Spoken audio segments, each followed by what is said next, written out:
Nakakapanlumo ang sinapit ni Sofia Andres at ng kanyang pamilya matapos isiwalat ng aktres sa kanyang mga social media accounts na nascam siya at tinakbuhan ng isang pinagkatiwalaan niyang tao.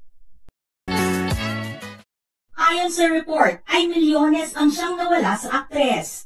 At ito ay pinaghirapan niya at ng kanyang partner na si Daniel Miranda para sana sa ipinapagawa nilang dream house ngayon. Ito ang buong storya.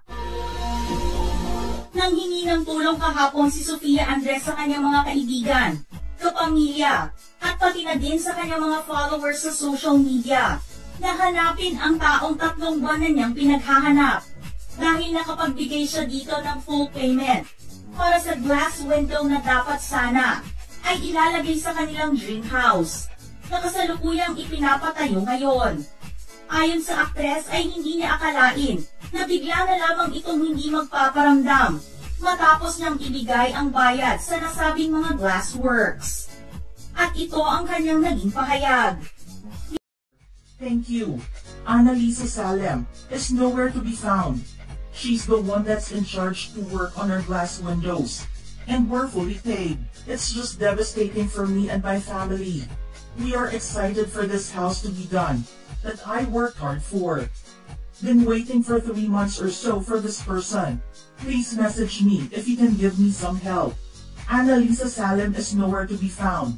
She's the one that's in charge to work on our glass windows. And we're fully paid. It's just devastating for me and my family. We are excited for this house to be finished, which is supposedly this February. Been waiting for 3 months or so for this person. Please message me if you can give me some help. You work so hard and this happens. G. Ashley Glass Company. Sa ngayon nga ay nakikipag-ugnayan na ang pamilya ni Sofia Andres sa mga kinauukulan upang mahanap ang nasabing personalidad na siyang pinagkatiwalaan nila ng milyon nilang pera upang magawa ng maayos ang kanilang dream house na sana ay natapos na noon pang nakaraang Pebrero. Ngunit dahil nga sa pagtatago ng taong ito, ay hanggang sa ngayon ay hindi pa din natatapos ang bahay nila Sofia Andres at Daniel Miranda.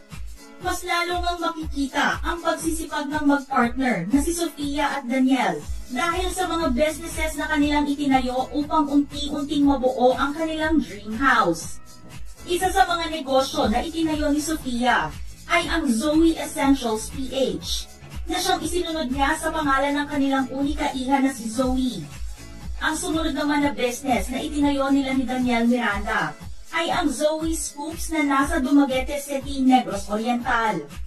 Isang ice cream shop na talaga namang pinipilahan ngayon ng mga taga-Negros.